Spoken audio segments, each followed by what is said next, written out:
It's stuck at 3. There we go. 4,000 kilometers of combined testing, 3 days of practice, all for the 2 Red Bulls to take row number 1.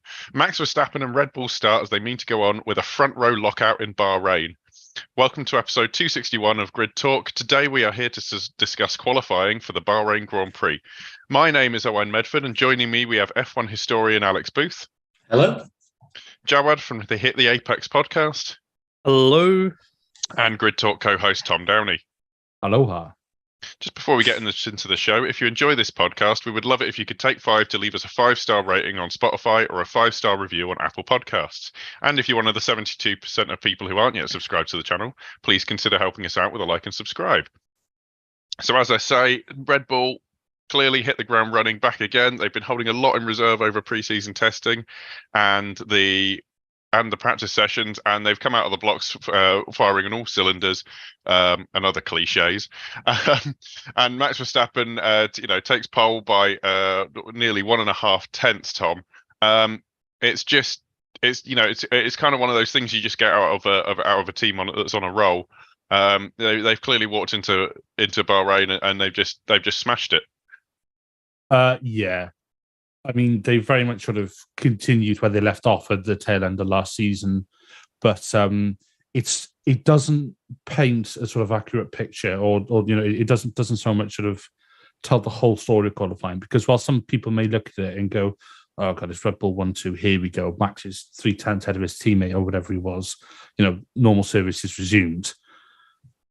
It wasn't plain sailing for them. They did get caught out by the red flag in Q1 thanks to Leclerc's car deciding to go on Weight Watchers around the first lap, and just shedding bits left, right, and centre. But it took a while for the Red Bull to actually sort of spark into life, and it was only in Q3 when Max was in that first lap where I think he put in a 1:28.9 or something that car really came alive, and then it was like something that had sort of awoken the beast inside of him. And then obviously on his second flying lap, his first sector was actually I think it was almost 2 tenths down, but he then went purple in sector 2 and 3, and then did a 1:28.7 I believe for his final flying lap, and then Perez went quicker again. It was interesting. Ferrari said they didn't feel they could compete for pole, and they opted to save a set of tyres as well. So that says a lot about the Red Bull pace. I mean, obviously, as a Red Bull fan and a Max fan, I'm happy to see them 1-2, but it's closer than you think. Yeah, it's only 1.5 tenths between obviously the Perez's Red Bull and Leclerc's Ferrari. But Alex, is it sort of? It's almost. Is it progress? Do you think that Perez is actually qualifying within 1.5 tenths of Max for once, when he was sort of 2 or 3 tenths off of Max last season, when they were next to each other on the grid? You probably could say that. I think it's also down to the fact that Sergio might be more comfortable with the car than he was last year, which was a massive step forward from 2021. In the greatest of respects to him, I don't think we really expected him to be faster than Max today. He was quicker in FP1 yesterday, which is not really a reflection on the weekend. That's purely testing purposes. But he did what he had to do. He split the gap between Verstappen and Leclerc. It's only race 1, so I really hope that because as a personal fan of Checo myself, I have to say, I would love to see him get in the mix tomorrow, and I really hope he can. Whether that will be allowed without wishing to be controversial is another matter of discussion. But time will tell. And going back down to earth on the Saturday, 1-2 for Red Bull, fantastic for them. Although it's not quite, as Tom mentioned, it's not quite as far, the gap is not quite as big as we initially expected. Yeah, I don't think it's controversial to say that Red Bull clearly have a strict hierarchy. I mean, I'd say a lot of that comes down to talent, because Max Verstappen is one of those people who can extract the ultimate of the maximum potential of the car over one lap, whereas with the greatest respect, I don't think Perez can. then next we go 2x2 down to the Ferraris with Charles Leclerc, as Tom mentioned, bringing out the first red flag of the session without even crashing, which is mental, losing a piece of his car, Jawad. He comes in third with an exactly 90-second lap round Bahrain, which I think is quite impressive in some ways. Do you think, obviously, with the strategy struggles that they'll have or have had, that with that extra set of tires they decided to save, they'll be able to mix it up there? You never know. We'll only be able to see when it comes to the race. Obviously, it'll be a test of the new strategist on the pit wall as well. Of course, they announced that Inaki Rueda would be consigned to factory duties over the winter or during testing, and Ravan Jain will take up the pit wall duty. So it's kind of like the first acid test for them, because it was such a heavy point of scrutiny last season, and for good reason as well. Leclerc did seem a bit disappointed there at the end that they couldn't go out and do another run, because he felt like there was a little bit left in the tank, which, was a little bit surprising considering how they started qualifying. And, even all weekend, they just didn't look to be as flashy as, say, the Aston Martin was, or the Red Bull. So, for them to be as close as they are in qualifying today, good news, and yeah, the race pace will be a different story. And I think having that option of starting on the soft tire as well, try and get ahead of the Red Bulls at the start, and see where that goes. They just have to try different things and to actually be proactive rather than reactive, and just be a bit more smart in general about their strategies this season, because that's the only way they're going to actually be able to mix it in terms of the championship. Yeah, 100%.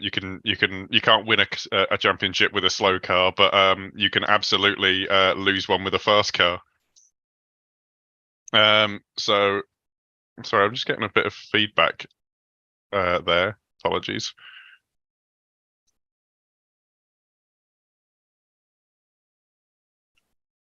Sorry, I don't know where I'm getting that feedback from.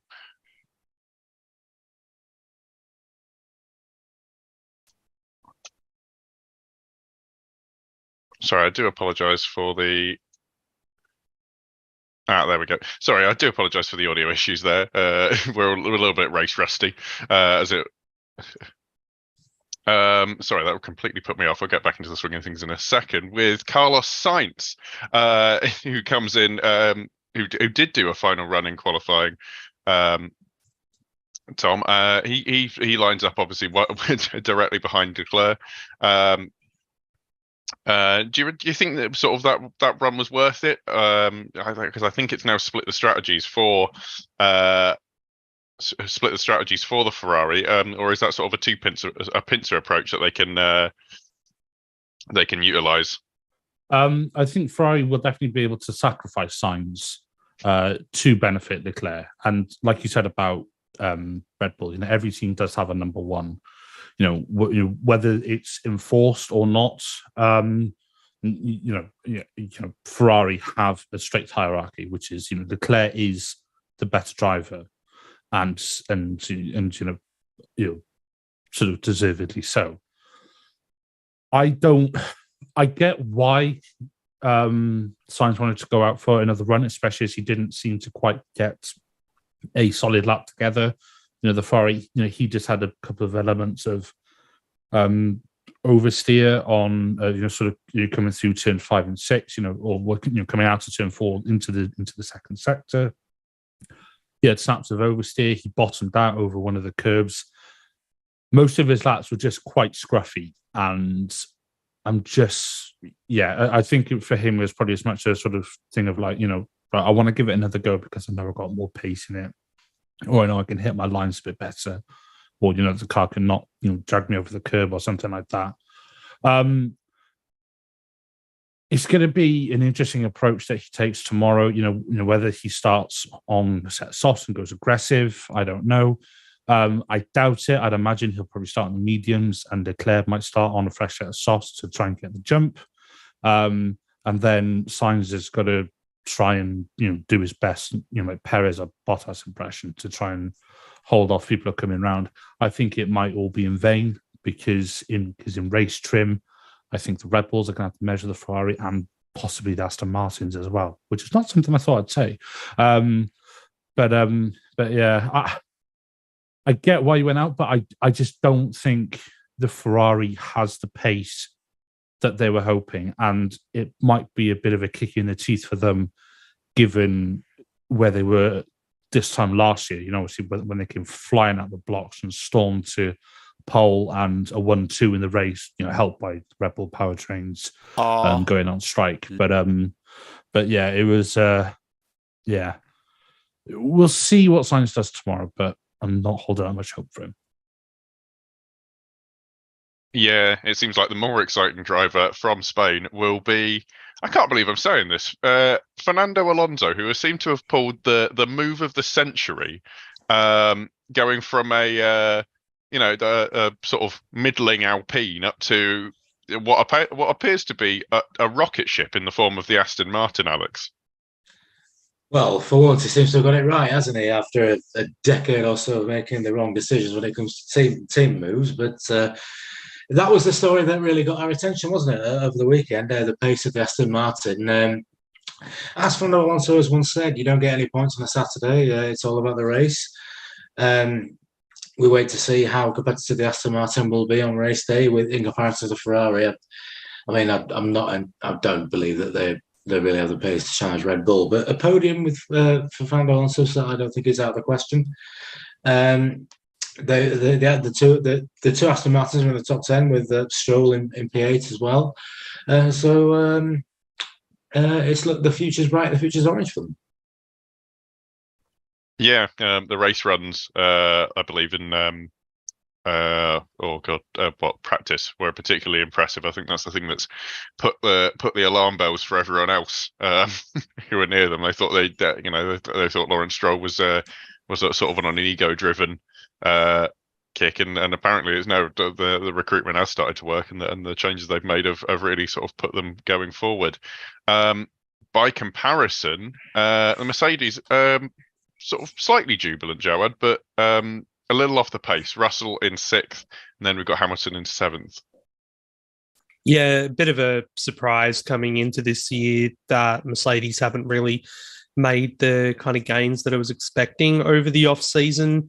Very much sticking to that concept of the side pods that they designed last year, the 0 pods, or if you want to call them the 0.5 pods this year, because they are slightly bigger. But for them to be eclipsed by essentially what is a customer team in Aston Martin using the Mercedes engine as well doesn't look the greatest.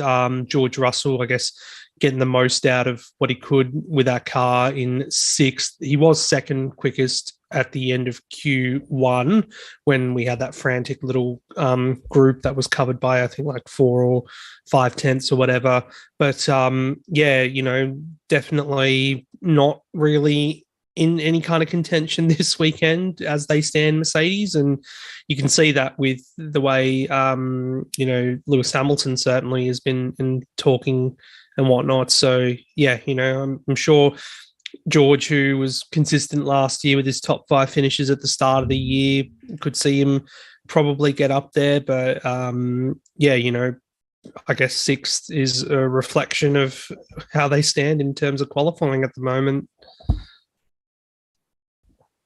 Yeah, I have no doubt, though, that bearing in mind that they spent so long last year fixing the obviously inherent flaws in the car when it came to the porpoising issue, and obviously that they came back to challenge for and get race wins. Oh, sorry, a race win. I imagine that it's no surprise to me. I wouldn't be surprised if Mercedes put things in place to get themselves a race win by the end of the season. We'll be wondering why we ever doubted them. We got Lewis Hamilton in 7th. Tom, I thought it was less interesting, the performance. I think the performance is very Lewis Hamilton. He's a little off the pace, obviously, but Toto Wolff coming out and saying that the Mercedes is going to work hard to get him an 8th championship as a stated aim. Yeah, all right, Toto. Whatever you say, Han. Yeah, no, that bit aside, because I think that's just total doing wishful thinking. Although Hamilton was P7, he wasn't that far off the pace. He did a 130.3, and bear in mind Paul was a 129.7. So not a 128.7, which I think I said earlier. My bad. He's what 6-7 tenths off the pace, and that's down in P7. It goes to show how close the top 10 are. Certainly the top 7, because like I say, he's P7. He was still going purple in sectors here and there. Then sometimes he was then losing those sectors. The track was rubbering in, that all that good stuff. It's not a bad showing by any stretch, and the Merc looks okay. Because the F1 put up a graphic comparing where Hamilton was faster and where Max was faster at certain points. Now, how much you trust that is up to you, because obviously the F1 Insights brought to you by AWS. Sometimes a bit questionable, where they say like you've got 10% tire left, and then the driver saying, "No, tire's good, mate." It's like, come on, stop messing about. So how much you trust that is up to you. But I think the Merc looks good, and the engine looks like it's got a fair bit of shove. It just doesn't look like it's handling that well in the corners, especially compared to the Red Bull. The Red Bull just looks so sorted. Now, I would say that because I'm a Red Bull fan, but yeah, I'm just not 100% that the Merc can quite hold the pace. Given that obviously Russell and Hamilton were running different setups in practice as well, because they were running different wings and all sorts to test for setup issues, all the rest of it, because both drivers were reporting setup imbalance and all the rest of it. He's like 4 thousandths off his teammate or something, or 400ths off his teammate. It's not much at all. And let's not forget, his teammate is a damn good driver. So if anybody's writing off Hamilton, me included, do that at your own peril, because there's a reason that he holds all the accolades he does. Whether he'll get that 8th World Championship, I don't think it's going to be in this car. I think Mercedes will probably finish 4th in the Constructors if this weekend is anything to go off of. There'll be some tracks where they'll go better. It's like, I wonder if they might go fairly well around Austria, for example. But, I don't know. We'll see. Let's find out. And I'm just here for the memes. I was going to say, once you've been around Formula One long enough, you know the the issues that can be had when you try and predict a season off one qualifying session. If we point to Yuki Tsunoda in 2020, for example. No, 2021. I apologize. So moving down, we have a genuine surprise, and not just because the car's fast and is slightly it's more surprisingly fast than we thought it was going to be. We have Lance Stroll, who I am amazed is in the car, especially based off his performances on Friday. Alex, it's kind of astounding to see him there, isn't it? Yeah, got to give the guy credit. He's come back from his injury, and he's done well to get it in the top 10. I must admit, hold my hands up, I was disappointed to not see Felipe Drugovich get an opportunity, purely on the basis that I fear, for his sake, that probably would have been his one and only opportunity, given the fact that he's gone to Aston Martin as a reserve driver, and you've got Alonso and Stroll there who look pretty tied into their own contracts. But that's going off on a tangent. But yeah, Lance Stroll did really well to get into the top 10, and he's come back with a vengeance, and he wants to start the season as it means to go on, and fair play to him. Yeah, I personally think it's a little bit too early. I guess time will tell whether Lance Stroll should be in the car. I can imagine over a race distance that's going to be quite difficult. But sorry to interrupt. while the qualifying was on, I did read something about Lance complaining about how much pain he was in. So, my own view is, and with you, Owain, I think it probably is. I think he should have sat out this one race and then come back for Saudi Arabia just to allow his injuries to recover properly. Not just because I wanted to see Djokovic get his opportunity, I just think more for Lance's sake, because it sounds like over one lap it's okay, but I think over the race distance, we'll see how he is. I wouldn't be surprised to see him struggle in the race tomorrow. Yeah, I think that's probably what's going to happen is we'll see a good maybe 5-10 laps, and then we'll start to see the issues happening. But I mean, he's been put through by the doctors, so I guess it's up to them.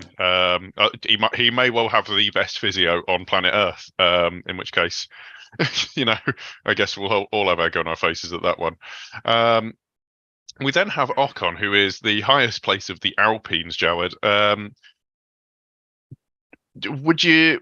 Do you see them going forwards from this position, or is this sort of the height of where they can get to, do you think?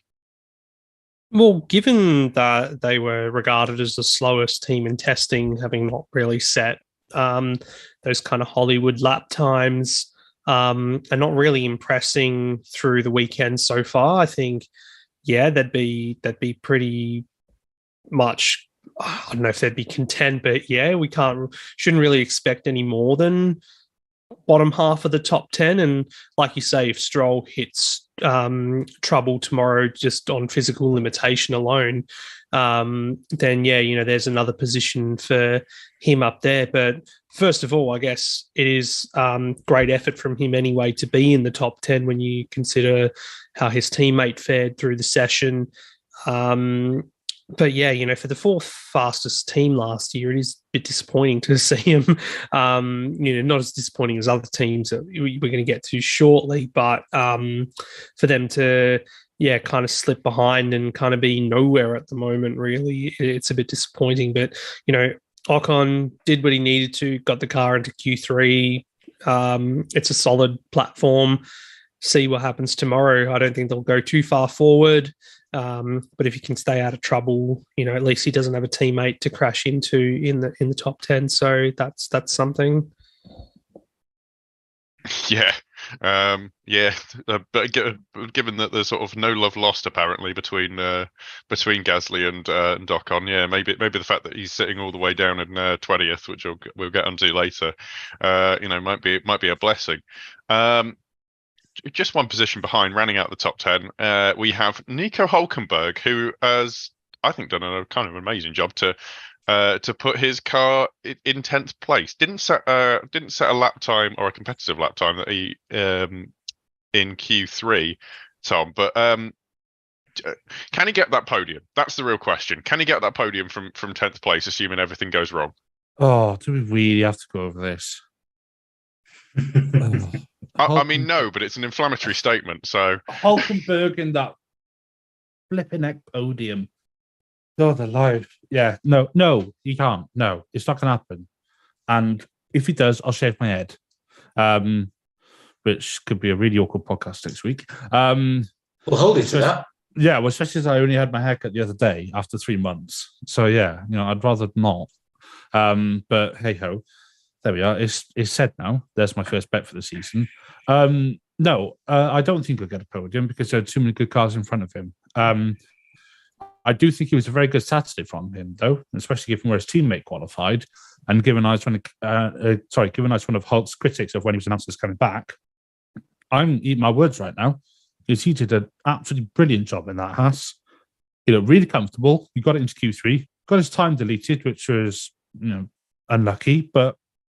It's his first full-time drive in F1 since 2019. Granted, he did race here last year in the Aston Martin, but he partly wishes it was this season. But no, it was a very, very, very good showing from him, and I think it's safe to say that there's life in the old dog yet with Hülkenberg.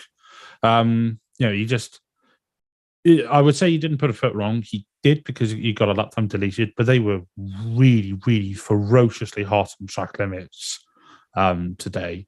And yeah, quite a few drivers fell foul of it, and rightly so. But but no, Hulkenberg. I think he's on for a points finish tomorrow, and that's what Haas brought him in for, because they know that they're going to get a solid result out of him. They know they're going to get a podium out of him, but they know that they're going to get, for the most part, solid points finishes. And I'm actually, I'm pleasantly surprised with him in a good way. Yeah. Yeah. I think just moving on to the 11th place, someone else who'd be sort of pleasantly surprised with where he's actually ended up, Alex, is Lando Norris, because it was like going through pre-season testing, and we're kind of thinking the McLaren looks like a bit of a dog. It's with its e-ink display advertisements and things like that. We thought they might have spent the money in the wrong places. But would you say 11th place is kind of the best of the car, or is it kind of, is it just a sort of on the up? And they managed to find something in the last practice session. I would completely agree with you in the sense that P11 was a pleasant surprise from McLaren, because I was fearing that both cars would be out in Q1, given the fact that they launched the car and the first thing Zach Brown said was that we've missed our targets. That's not a good sign. And as any Formula 1 fan will know, testing has not been a bed of roses for them. So to see Lando Norris 11th, just missing out on Q3, was quite a surprise. But they have got a lot of trouble on their hands, and we'll see what the race has to bring for them. But there's a lot of work that needs to be done there, that's for sure. Yeah, they have a bit of mountain to climb. It's long gone are the days of of leading the Russian Grand Prix a few years ago. By comparison, speaking of long gone, we've got Valtteri Bottas in the Sauber. Obviously, once a Mercedes driver. It doesn't seem that Sauber have taken that step forward, does it, Jawad? From by the looks of this qualifying session. Not at all, though they were mixing it in the top 10 early on in Q1 and Q2, but ultimately, I guess everyone turns up their engines and whatnot, so they were naturally going to fall behind. But still, I think 12th and 13th for both Bottas and Zhou is quite good for where they are. Bottas made it a knack last year of getting points where he could, and some impressive finishes early on in the season to give him that edge over Aston Martin. But obviously Aston Martin has made that big step forward this year. So Alfa Romeo, whoever they're going to be fighting in the Constructors' Championship, whether it be Haas and McLaren and whatnot, they seem like they're in a good position. And, we see just solid reliability from Bottas as a driver. So hopefully he can make some inroads tomorrow. The power of the mullet, he's going to, and the mustache, he's going to embrace it and just move forwards. I wish he kept that helmet though for the season too. That was quite fun. Yeah. Does he get honorary Australian kind of status now with the mullet? I'd give it to him.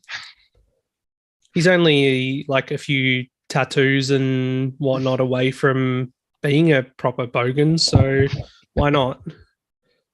Oh gosh. Yeah. I'll let you say that, not me. In 13th place, we've got much closer to his teammate than he was last year. We've got Guan Yu Zhou, Tom.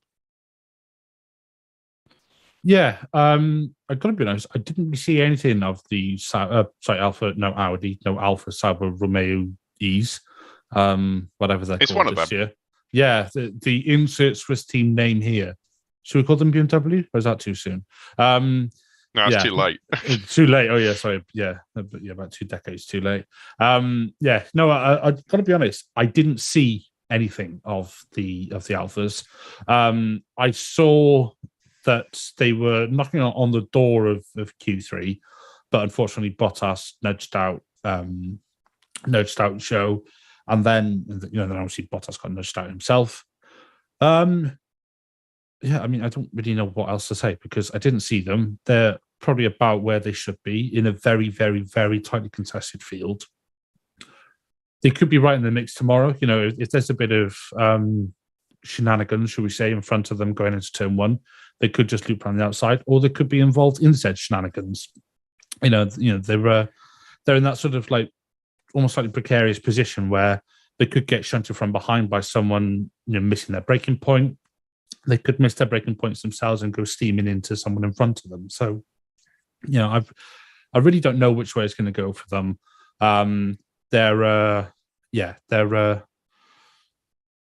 I've got not much more to add. Decent result. Especially if you look at where Alfa Romeo were in 2021, for example, and 2020. They're pretty dire. The main thing I'd say is I hope they don't tail off the season like they did last season, because last season they started really well. Bottas finished ahead of Hamilton, I think, or certainly out qualified him or something, and then finished in the points.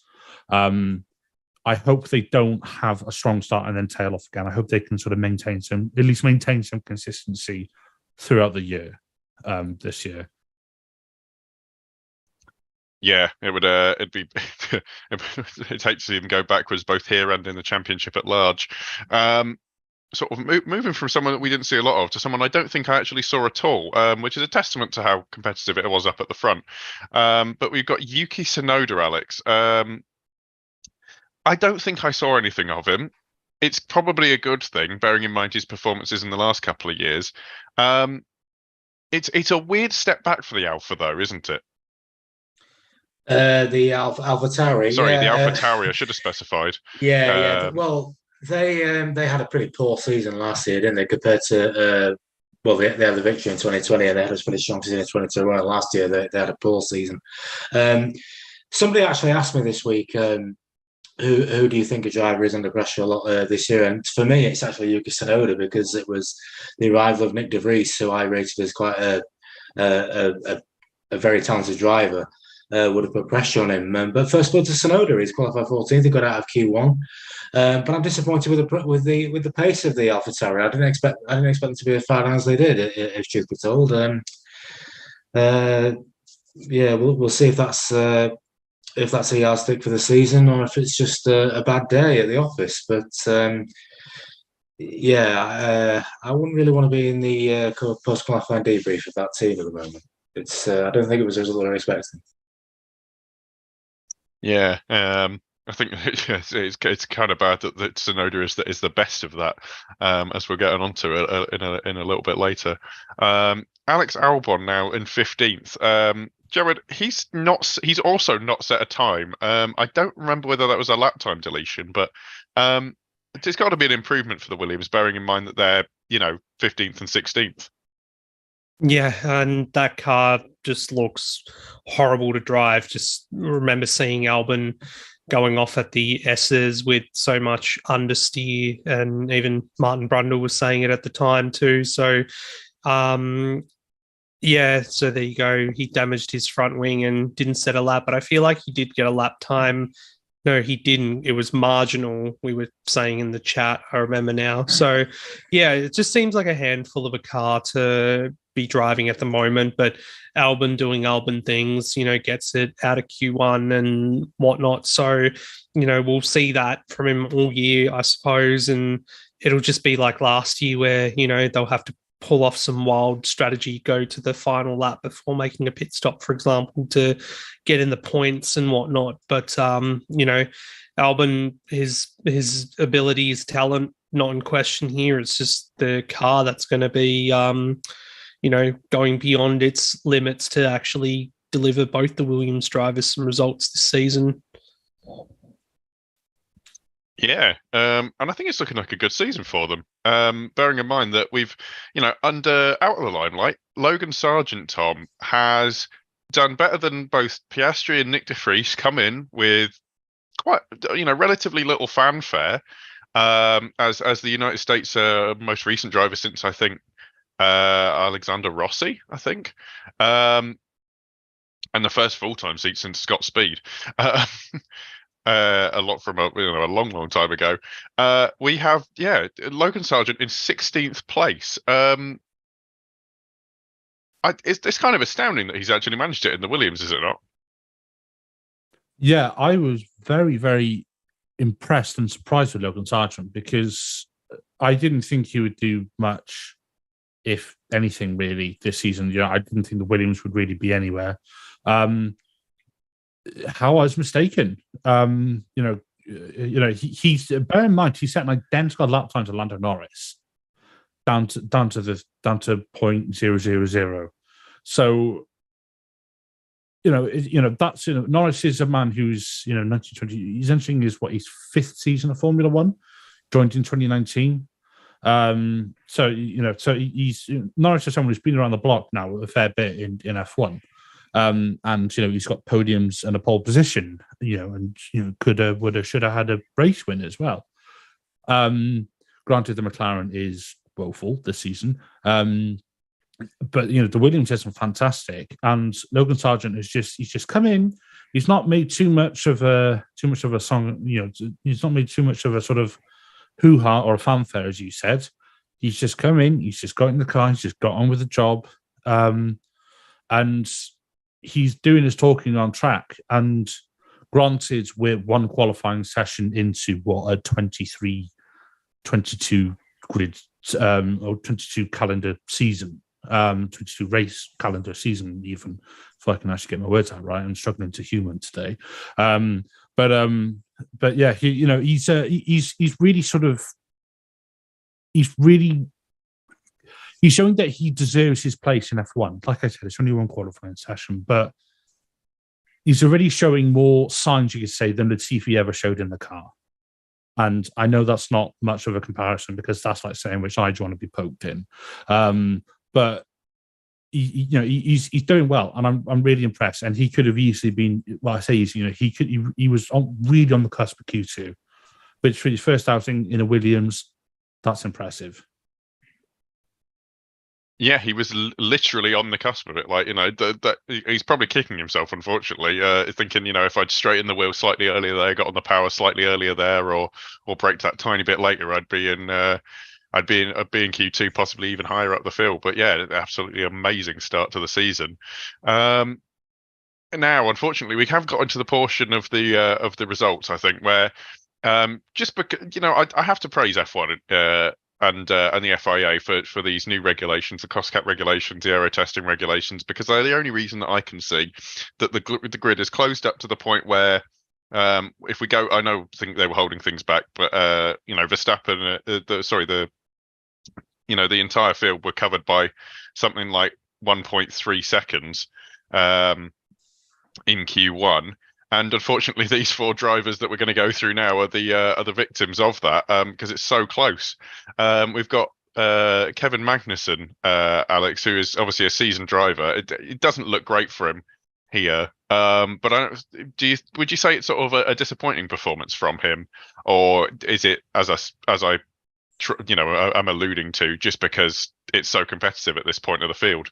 I think it is more leaning towards the fact that the gap has closed, and it is very close.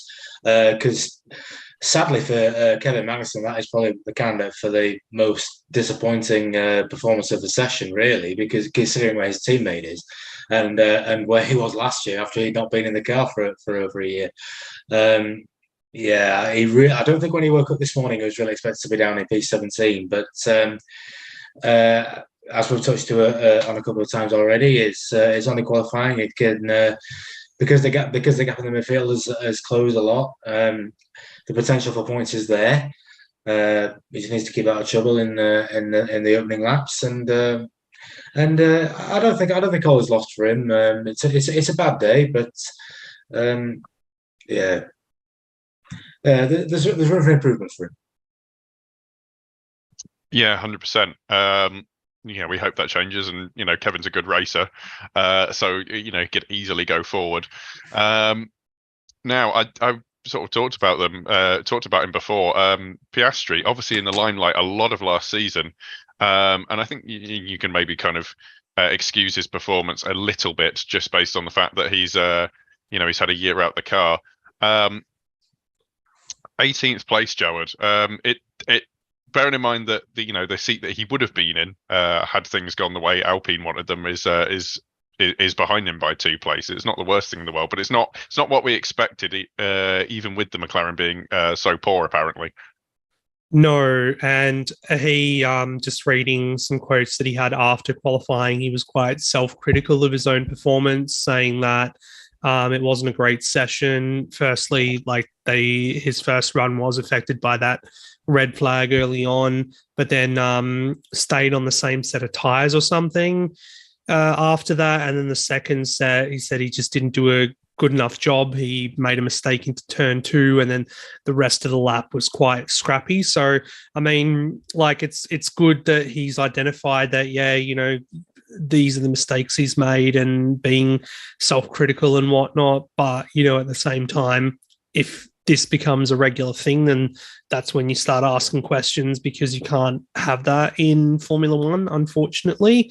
And as we know from his predecessor as well, you know, one too many mistakes and you're on the outer. So yeah, even though he's a rookie and there was a lot of publicity and a lot of scrutiny because of the events of last year with the contract saga, he has kind of come into this year as the one with the biggest point to prove, in my opinion, which, you know, as much as, you know, I want to say I'm a fan of his, yeah, I'd like to see him succeed and whatnot, because, you know, you don't win F2 and F3 in your first year of asking and not be talented. You know, people comparing him to the likes of, you know, George Russell and that really good crop of F2 drivers that we had come into F1 a few years ago now. So, but yeah, good on him for identifying, you know, where he went wrong. Yes, the car is a bit of a dog at the moment, so there's only room for improvement. And, you know, tomorrow will be the big test for him, his first ever Grand Prix, and seeing how he copes with the pressure, being at the back of the grid, of course, and with a whole different set of drivers than what he's used to, and, you know, not having raced either for more than 12 months, like you said, with having the year off last year, not having anything to do in that reserve driver role. So, you know, I got to say, I didn't expect worse, and I didn't expect better for his first qualifying. I thought that he would be a Q1 casualty. Didn't wish it be true, but yeah, that's kind of the way it goes. And, you know, I'm glad he's kind of put his hand up and said, yeah, you know, there was things that I did wrong as well on in that first attempt. Yeah. Yeah, just for his sake, he needs to, in the next few qualifying sessions, I think he needs to hope that he can get a bit further up, because otherwise it's going to look like a bust for his move into Formula One. Now, this driver, I didn't see anything from him in the qualifying session. You know, and but you know, he's obviously you know, it's arguably debatable whether he's even a rookie at this point, but seeing as he's scored points. But Nick de Vries in 19th place. Kind of weird that he's so far down. Obviously, he comes in as a world champion in Formula E, but you know, quite far off the pace from his from his teammate. Do you reckon that's due to? You know, I'm not even going to ask the question. I think that's probably due to a new car, Tom. Where can you see him getting to in the race from this position? I think once Ocon's Alpine blows up, that'll give him a net gain of 1 position. He has shown some good racecraft, and like you said, he is getting used to a new car. You know, and it's not just, you know, it's not just a case of, you know, a different constructor. It's a different engine supplier and everything. And bearing in mind the last time that he drove in a competitive setting, an F1 car, was September last year in Monza. I know he's done pre-season testing and stuff, but there's only so much you can simulate. And yes, you can do race runs and quali laps, you know, in practice and in testing until the cars come home, but nothing can simulate the pressure that you feel on your shoulders and mentally when you enter a session, you know, whether it's qualifying or the race. And it's like, there's only so much preparation you can do for sitting there and watching those 5 lights go, and then then releasing phase 1 of the clutch and phase 2 of the clutch. You can do all the practice starts you want, but it's not. He's got more to offer, and it's not a great qualifying session, but at least he's not last. So take from that what you will. He's just, I think he will come good as the season comes on, especially once he gets a bit more sort of settled into the car and settled into the routine of regularly sort of flying around with F1, because I know he's done it with he was in GP3 in 2016, and he was in F2, obviously won F2, and then you've been a Formula E. They don't have the following that F1 has. There's a reason that F1 is the pinnacle of motorsport, well, of open wheel, single seater motorsport. So there is increased pressure that comes with that. Plus, there is also increased pressure that comes with being in a Red Bull setup. You just look at the likes of Danny Kvyat, Danny Rick, Albon, Gasly. They've all come and gone. Well, I mean, Danny Rick's come back, but he's not a racing driver. He's a media horse now. Sorry, Jawad. It's just, it's a very, very pressured environment, and some drivers make it, some drivers don't. And I think De Vries has got it in him. I said this during Monza last year, because I was on one of the shows for Monza last year. Monza is an easy circuit to look good at. I said back then that if we'd have seen him in Singapore, it would have been a better representation.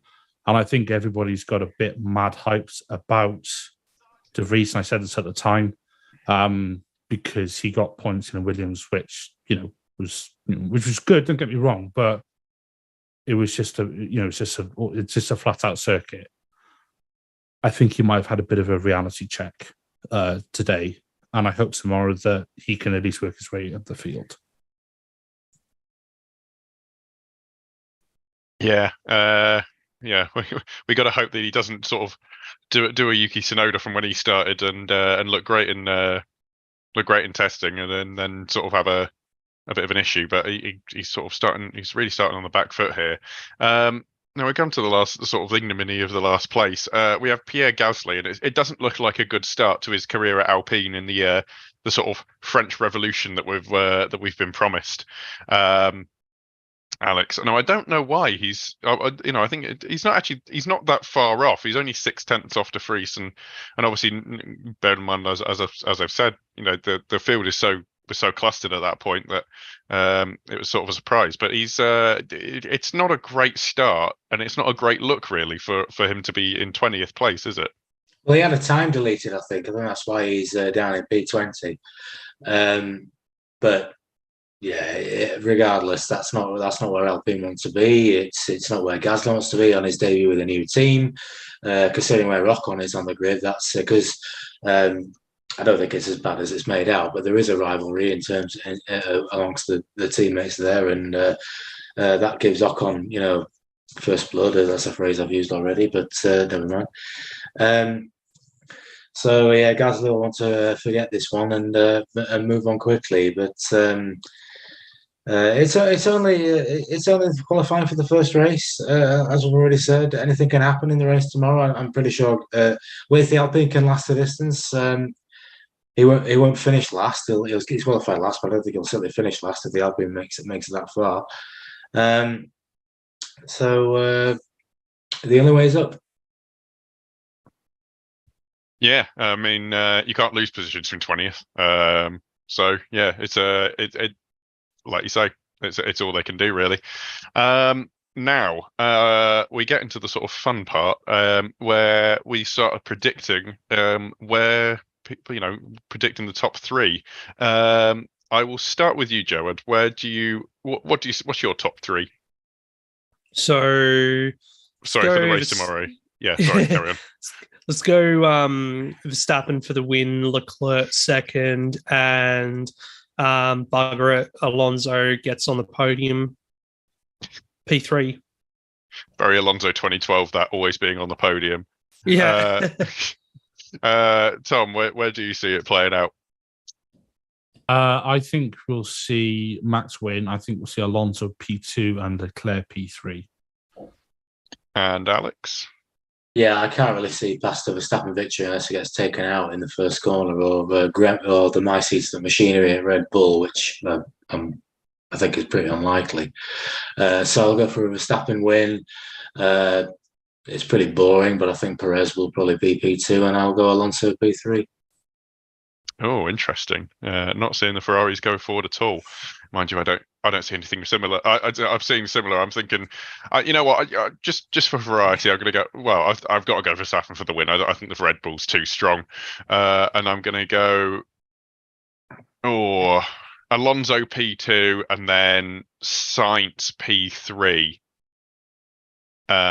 If only just because I just think that I don't think Ferrari's strategy is going to come off on that. Even with that extra set of softs, I think they'll get put too far behind by a stop if they try and go for that. So do we go bold predictions? I'm going to go with bold predictions, Jawad.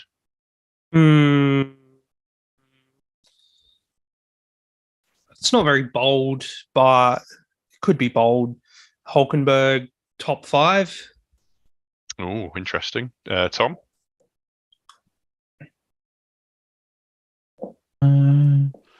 K-Mag in the points. Oh, interesting. And Alex?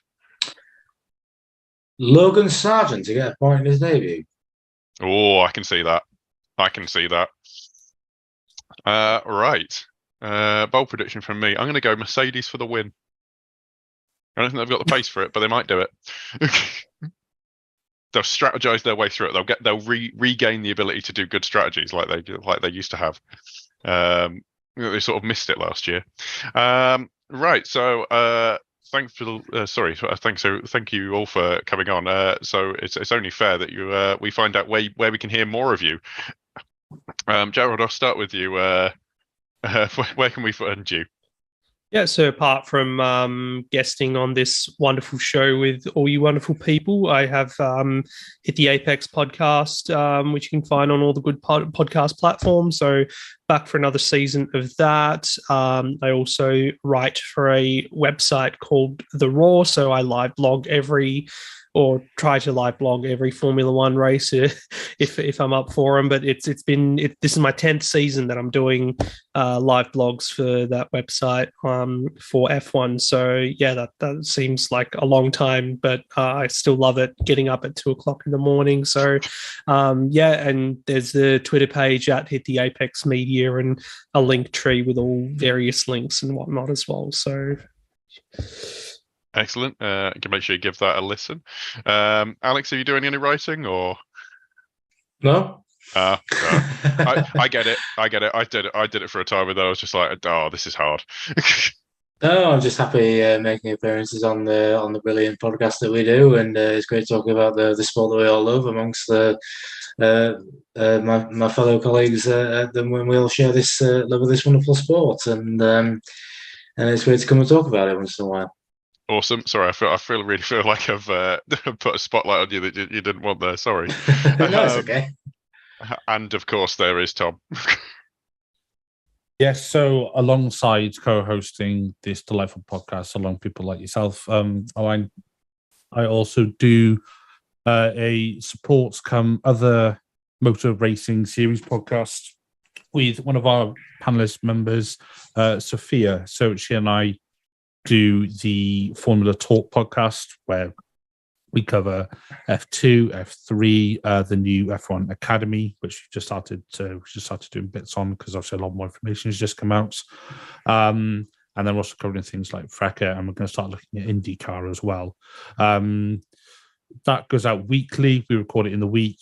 The day of the week we record it on depends if it's a full moon or not, because it just depends on work schedules, etc.